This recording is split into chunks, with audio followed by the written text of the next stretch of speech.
தேனி மாவட்டத்தில் உள்ள மலை கிராமத்தில் 30 வருடத்திற்கும் மேலாக ஒரு நாளைக்கு ஒரு பேருந்து மட்டுமே இயக்கப்படுவதால் அவசர தேவைகளுக்கு வெளியூர் செல்ல முடியாமல் அவதிப்படுவதாக கூறுகின்றனர். அது குறித்த ஒரு செய்தி தொகுப்பு. தேனி மாவட்டம் சின்னமனூரிலிருந்து சுமார் 60 கிலோமீட்டர் தொலைவில் அமைந்துள்ளது மேகமலை. இங்கு 7 மலை கிராமங்கள் அமைந்துள்ளன. இதில் சுமார் 1000 குடும்பங்கள் வசித்து வரும் நிலையில் கடந்த 30 வருடங்களாக வெளியூர்களுக்கு செல்ல ஒரே ஒரு பேருந்து மட்டுமே இயக்கப்படுவதாக கூறுகின்றனர் அப்பகுதி மக்கள். நாங்கள் ஒரு 30 வருஷமாக வேலை பார்க்குறோம். இப்போ முன்னாடி ரோடு நல்லா இருந்துச்சு, இப்போ ரொம்ப மோசமாக போயிடுச்சு. பஸ் அடிக்கடி வர மாட்டேங்குது.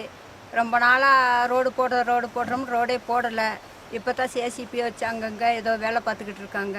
இப்போ 2 நாளைக்கு முதல்லாம் பஸ் அடிக்கடி வரவே இல்லை. நாங்கள் ஒரு அவசர ஆத்திரம்னால எங்கேயும் போக முடியாது.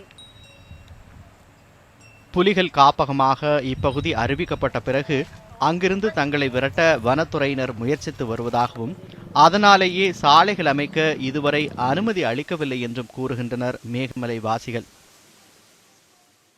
ரோடு வசதி பிள்ளைகளை படிக்க வைக்க முடியல, ஒரு கரெக்டான டயத்துக்கு போயிட்டு திருப்பி வர முடியல. அங்கே போனால் ஒரு நாள் ஆகிப்போகுது, இங்கே வந்து இங்கேருந்து கிளம்பி போனாலும் ஒரு நாள் ஆகிப்போகுது. இந்த இருக்க 52 கிலோமீட்டரு தான். அதனால் இப்போ வந்து ரோட்டு வேலையை வந்து நல்லா முடிச்சு கொடுத்து இந்த பஸ்ஸு கவர்மெண்ட் பஸ் வந்து நல்லா 2-3 ட்ரிப்பு கரெக்டாக வந்தால் எங்களுக்கு போதுமானது. மலை கிராம மக்களின் நீண்ட போராட்டத்திற்கு பிறகு சின்னமனூரிலிருந்து சாலையை அகலப்படுத்தும் பணிகள் தொடங்கிய நிலையில் தற்பொழுது கிடப்பில் போடப்பட்டுள்ளதாகவும் இதனால் நாள் ஒன்றுக்கு ஒரே ஒரு முறை மட்டும் வரும் பேருந்தை நம்பியே இருக்க வேண்டியுள்ளதாகவும் கூறுகின்றனர்.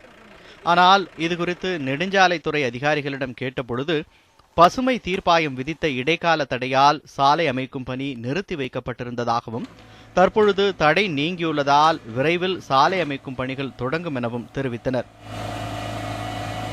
நாங்கள் கலெக்டர்கிட்ட போய் மனு கொடுத்தோம், தாசார்கிட்டையும் போய் சொல்லி பார்த்தோம். அதெல்லாம் எங்களுக்கு எதுவுமே கண்டுக்கிற மாட்டேங்கிறாங்க. கண்டிப்பாக எங்களுக்கு நல்ல முறையில் எவ்வளோ சீக்கிரம் முடியுமோ அவ்வளோ சீக்கிரம் எங்களுக்கு ரோடு வசதி பண்ணி கொடுத்து பஸ்ஸும் டயத்தில் வரணும்.